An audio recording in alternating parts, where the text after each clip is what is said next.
ad. It's All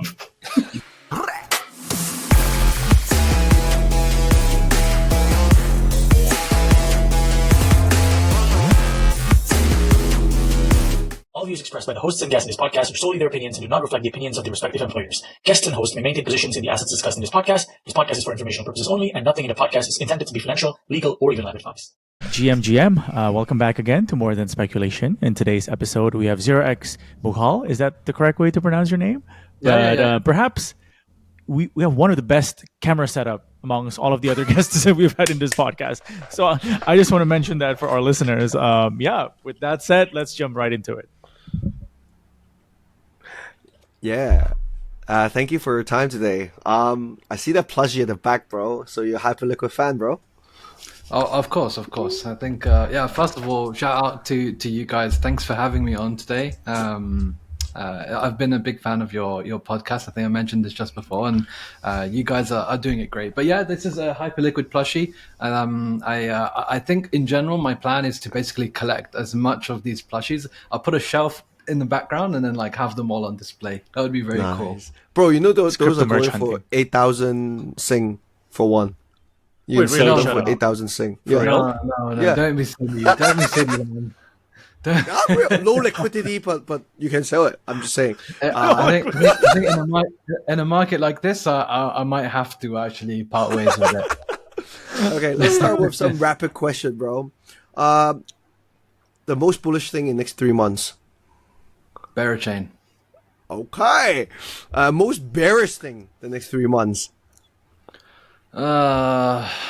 Ethereum. Oh, fuck me. Biggest fumble this cycle. I had two big round trips in AI agents. Which ones? One of them was called Talis, and one of them was another AI agent coin that I had. In fact, there's probably more than two. Actually, thinking about it now, there's a few that I fumbled quite badly, like round trip badly. I did well on some. On some, but yeah, those that Talis one hurts me a lot. Biggest win this cycle. AI XBT. Let's go. Oh. Best alpha on Bera for the next month. Pay attention to the current governance proposals right now, where you can see exactly how much incentives are going to certain assets starting next week. Oh, is it public already? Mm-hmm. Safe. You gotta do the work, and you might feed it. You might need to feed it to like AI, but it's public. This is not gonna be a balanced podcast because we are a Bera backer also. Hey, actually, I don't have that much Bera exposure. Not gonna lie. All right, we'll change that today, Lambs. We'll change that. Yeah. Show me your back. I'm sure you all feel her before you show her. But okay, a quick background. We'll go into deep more. My boy here betrayed his Asian parents, stopped being a doctor, decided to chase for the animal coins, and then became. He runs a very fantastic YouTube. One of the most. I like him. Mostly because he can balance both the degen side and the fundamental side. I'm likely more mid curve than him. He's the one that was because we share very similar position and values and stuff. But when I see him deploying to stuff last cycle a lot earlier than me, I started following. So I think it would be great to have him in this episode to educate us. Let's start off with actually, well, would you describe yourself as a trader, investor, or a builder, like in terms of like percentage of allocation in your character as such? That's such a good question. So like I'd say like when I first started in crypto, it'd 100% be like on the investor/trader side, probably more investor than trader, but definitely dabble in both. Over the last 2 years, that's changed a lot though, and now I think I'm. Oh man, this is a tough one. I'd say I'm 40% builder, 20%. Oh wait, no, those percentages don't add up. Yeah, 40%. Crypto investor, my friends. 40% builder, 30%, 35% investor, 25% trader. All right. Something like that. Why pick Bera as your focus? You know what? Berachain is like the one chain that like I looked at and like I just had so much conviction in just because of how the economics work of the chain. It's like the perfect mix of right curve and left curve.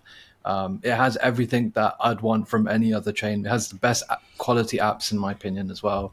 For me, it's about like I couldn't care less about time to finality or like transactions per second or this and that. I care about like what can I as a user do and like total number of things to do. And like when you add like funky economics as well, I'm in. And also I'm a farmer. Like I love yield farming. You do as well. So I think if you like farming, how can you not like Berachain? It doesn't make any sense.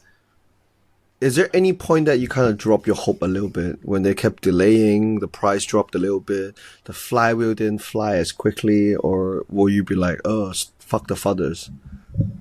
Yeah, no, I wasn't worried at all.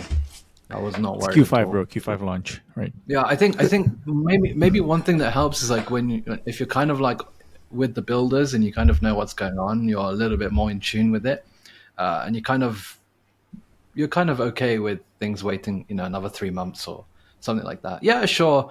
I wish everything launched 6 months ago. Market was much nicer back then as well. Yeah, I'm happy with everything. It's live But actually, now. I think it's better the fact that bear launched in the bear market because, or else people will be aping farming. Like they would do like a more pool two farming, and where the price will be a lot less distributed because some whales will just fucking loot that shit out. Yeah, maybe. Also, probably if we launched 6 months ago, the price would be down like 90% from this point onwards, and people would be flooding it like crazy. Yeah. So okay, if I am new to Bera, where should I start now, other than governance proposal? It depends on your sophistication. Like someone like you, Lambs, and yourself, Marco, you are very sophisticated. I think most of the audience here are generally quite DeFi savvy, so you already understand stuff. So I think you can definitely go straight into like understanding what BGT is and the best ways to earn BGT and how you can do different yield strategies with that. But if you're completely new to Berachain, then you need to understand the whole proof of liquidity mechanics. Start with that.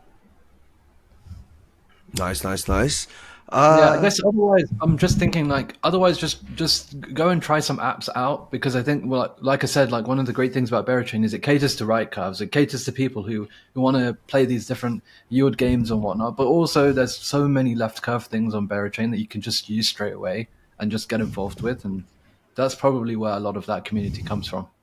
Can you name 2 apps that you like the most? Can I say my own? Yeah, Sure. As ship your like back, bro. one of them. Yeah. Okay, fine. So yeah, IVX, of course, we've been building this for a long time. Yeah, very excited to bring 0-day options to everyone. So they'll be out very, very soon. Otherwise, I like Puffpaw, Vape to Earn. Got it. Are they actually live yet? I swear I bought some pods and it didn't deliver, or it delivered and I never smoked it. No, the pods are here. Everyone's got them, but the game hasn't actually started yet. Ah, okay. No, You because guys check your mailbox, bro. I sent them all to an office, and then I just haven't had time to go pick the stuff off. Like I've been crying in my corner lately, but yeah. Yeah. I haven't been farming heavily on Berachain actually. Would you say their current emission is geared towards Bera Delta, like people that are holding Bera, or stablecoin, or ETH and BTC? So right now you could probably make between 15 and 30% APY on stables. Liquid? And yeah, liquid. Because On a lot of 30%. yeah. I think for some of the bearer denominated stuff, we're looking at like 200, 300% APYs. But this is all going to change drastically in about 10 days time when the ecosystem basically enables proof of liquidity. And then I think we see some wacky APRs. Like, I'll be honest with you, 20% APR on stables is nice, but it's not that crazy. Because I couldn't find anything to 30%. Because like I found some that was 18, something like that, and I can't be bothered to like add and change and bridging and stuff. Actually. Yeah, just wait till next week. Next week is going to be pretty crazy. So right now, I think there's one place that you can earn over 30 is Berachain. They have like these vaults that you can deposit in. Like, I checked yesterday and I deposited. I think they're around 50%. Nice. What are your views on pre-deposit vaults, actually? I think I think they're great. I think they're great, especially when they're transparent and you know exactly how many points you're going to get, what the total amounts of points are, what the total supply that's going to be airdropped. When you have all of this information, I think they're great. We saw this with Boyko or with Royco protocol. Yeah. And I think they're going to do something with Sonic now as well, and probably will do something with Monad and Hyperliquid, maybe Hyperliquid in future, but maybe all these other chains as well. I'm pretty sure that Royco will be working with them, and I found the Royco program to be really, really, really good. You could easily calculate what your APRs were going to be. So I have a mixed feelings towards pre-deposit vaults, to be honest.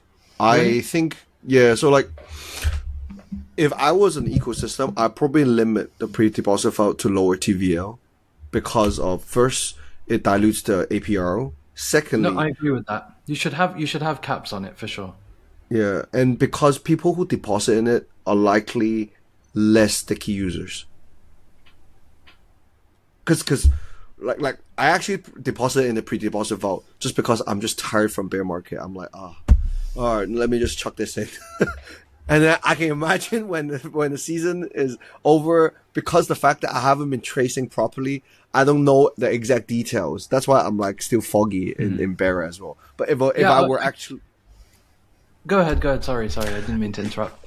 Yeah, and if there weren't the option of pre-deposit votes, I'm probably in here talking about, well, why are you farming in Baraboro? You should have farmed in Kerala or something like that, or something like that. But now, because I'm like, oh, there's too many chains, there's pre-deposit vault, let me just throw in sorry, I feel like someone in there and then just walk off kind of thing. Because I'm getting a B plus A minus result there anyways. Why should I be sticky to each protocol? And there's no community there in some sense. Lambs, you just doxed how much of a whale you are there. No.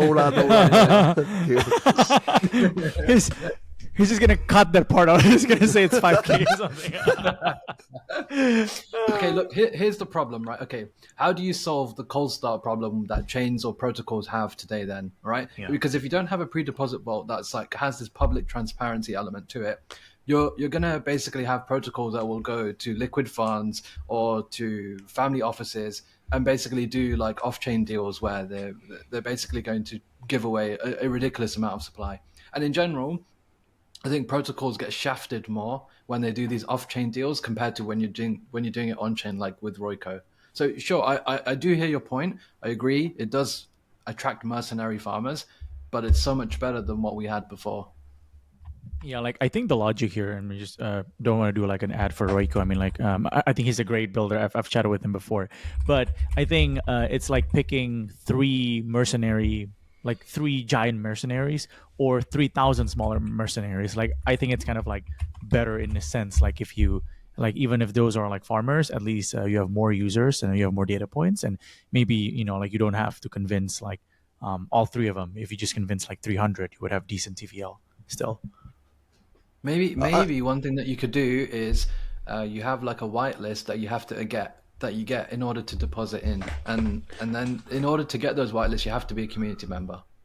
Exactly. Like, to be honest, like I that was exactly what I was talking about. Like, imagine if what Mega Eve did for their second round was actually put all the money they raised again back to their pre-deposit vault or something. Yeah, I think that would be like the best case. But like obviously, like there's so many things you can do for better tokenomics, better distribution, but it's always happened after someone fuck up or where we took a slightly too extreme, and then it will revert afterwards. Yeah, I'd like that model. I think it would be nice. There's ways to improve Royco for sure, or like any kind of pre-deposit vault, and yeah, maybe that could be something. Yo, let's go ahead, man. Yeah, let's move a little bit back to your doctor life. Yeah. So, okay. Like, I'm just gonna go there actually. Like, what's your story from like, I guess, being a doctor to finding Berachain? Like not just like the beginning story, but I'm curious, like, how did you find it like initially? Because I think it was started in an uncommon way, basically. Yeah, I get this question a lot because people are like, "Hold on a second, you were in the emergency department and now you're like building derivatives on Berachain. Like, what the hell?" 0 day Like, options. yeah. So yeah, first of all, I'm still a doctor. I still have my license. So I Oh, I'm sorry. haven't You're still saving lives. I'm still saving lives while dumping on people. Yeah, I mean, if I left, I think I'm brown, having brown parents. I don't think it'd go well. So I'm still a doctor. Yeah. So basically, what happened was when I was in medical school, I actually used to make. This is no one really knows this, but I actually used to make videos about like what it's like to be a medical student, like doing educational videos. Like, oh yeah, this is how I learn, this is how I study, this is a day in the Bro, like, life. were you inspired by Ali Abdal? Yeah, so yeah, exactly. So Ali Abdal is like a distant relative of mine. So I Oh, think for real? yeah, for real. So Bro. If you ever come to Hong Kong, can you make an intro? He just moved to Hong Kong. I'm like, yeah, oh yeah, fanboy. he has. Yeah, he has moved to Hong Kong. Yeah, I've got Yo, his yo, number, yo. so you can WhatsApp him.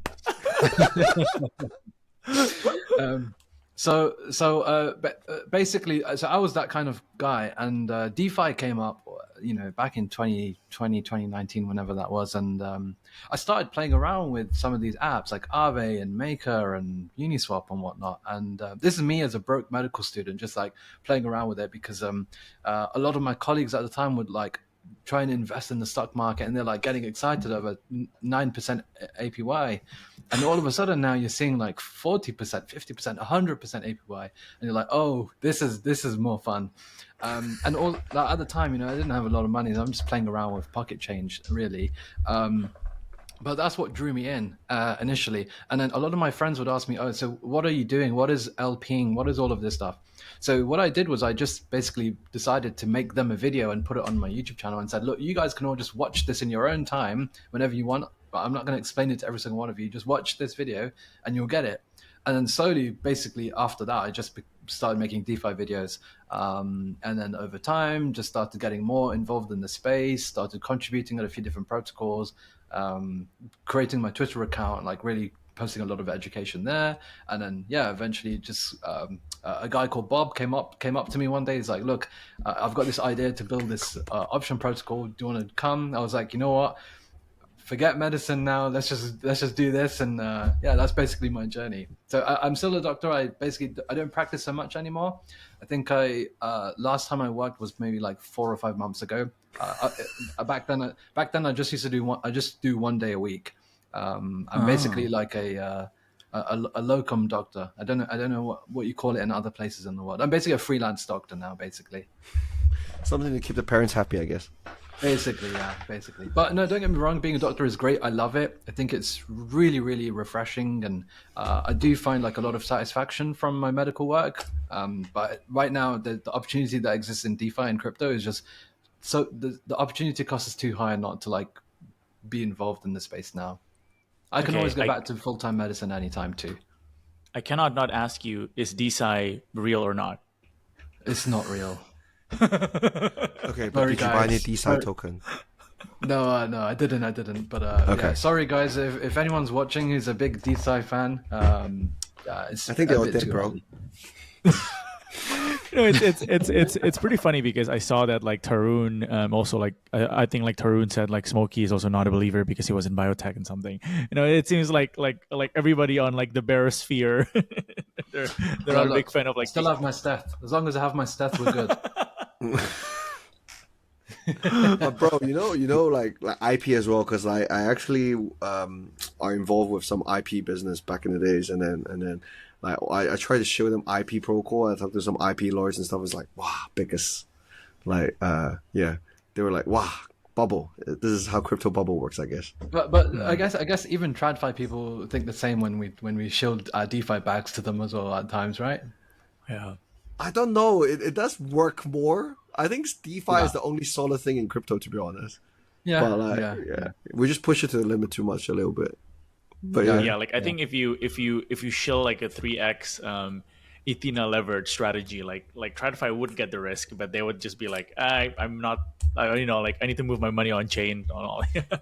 And Yeah, also, no, to I be feel very you. honest, like a lot of so-called TradFi people don't actually understand the underlying stuff. Like a lot of them are like sales desk, or they just trade one instrument, or like they don't really. If their mind doesn't change quickly to the new logic or the differences of the moving parts. Yeah. Wait, sorry, just quickly. Did you meet Bob first, or did you encounter Bera first? Oh no! I met Bob first. This was about maybe 2 or 3 years ago, and we Okay. decided to build this derivative protocol. It changed quite a lot over the years. So originally we were building it on Arbitrum, and I think back then I don't think Berachain was that well known back in 2022, 2023. Maybe it was starting to get a little bit of traction that back in 2023. That's when I first really got involved with it. And we basically decided to pivot and go all in on Berachain. Nice. Okay. Nice. Oh, did I freeze? Oh, okay. Sorry. Do you have any question for us, actually? Why have you been so reluctant to like try out Berachain like properly? Why do you think one thing that always surprised me is I'm not sure why Berachain like doesn't get more attention than what it has right now. Like for example, Hyperliquid is getting so much attention. Sonic's also getting a lot of attention. Those chains are great. I like them as well. I'm a big hype holder myself. But like, why is Berachain like not in the same category as maybe some of them? Maybe it is. I don't know. But I feel So, like it's kind of looked down upon a little bit. so for me, it's a few things, right? So I don't mind. Okay. I like Sonic. I like Bera.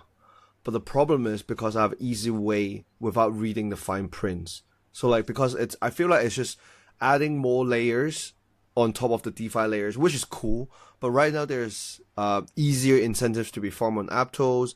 There are newer primary primitive things like hype or even potential IP. And then if I can just put money in pre-deposit vaults, or if I just go to Sonic and put in the PT or YT wherever, it's like it's like the same story with more layers, and I'm like, maybe I can spend my limited time on something that might be actually new. Not saying that I don't like it. I love it. It's just that my attention span does not expand long enough for it. I even have a pretty strong opinion on this, and I've said it publicly. But I think, like the Bera team, I know a lot of them. Like were from like the DeFi 2.0 days, right back in 2020 to 2023.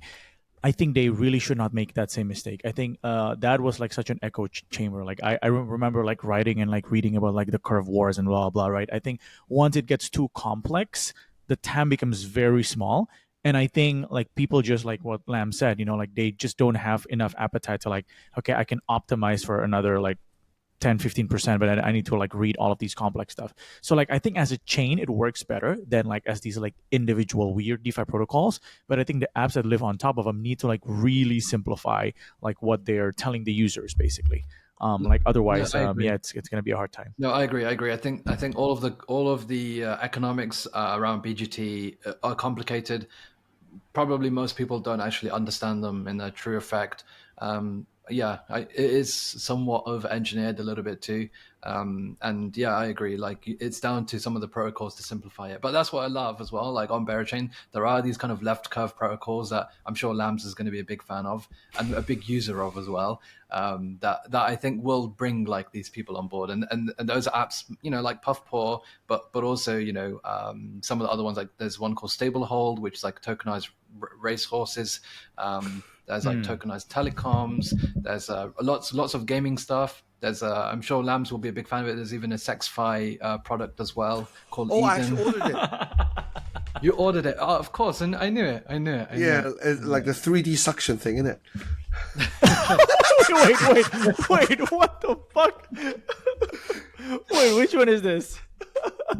I'll show you, bro. Oh my god. I only know of like the Eden thingy, but I don't know if there's like more. Wow.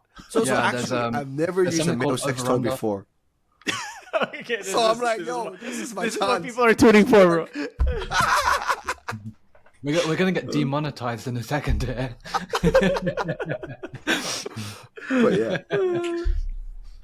Yeah, there's a lot of them. There's something called Over Under, which is like a prediction market built on Twitch streaming. So like, Yeah. there's loads of these wacky, weird, wonderful ideas that I think can benefit from tokenization and or benefit from proof of liquidity. And yeah, that's what I'm excited for, because a lot of them are like really, really left curve stuff that are like either mobile apps or like just simple apps that you don't really need DeFi understanding to kind of use. Yeah, I mean, like this is supposed to be my this week's assignment to like go deep on Berachain. To be honest, it's just that I've been a bit lazy because of like been looking at charts that's down only and shit like that. But I'm not bearish on it. I'm just saying I can see why people. I feel like it's a fully committed relationship to keep up with it. Yeah, it is. It is. In simple terms, when people ask like, why is POL good for a DeFi builder like yourself? I guess in simple terms, with proof of liquidity, you have an external revenue source that typically would go to validators, but now comes in the form of ecosystem apps. 85%, or well, let's say, imagine you're a validator and you're earning block rewards. Normally, you'd pocket all of that, right? The validators just keep validating, they keep securing the network, they pocket all of those block rewards. But here, they only keep 15%, and 85% gets used in the economy. Mm-hmm. And so for a builder or of any app, whether you're a DeFi app or kind of a fun app, you now have this external revenue source that comes from the economics of the chain in the form of BGT. That's pretty much simply what it is.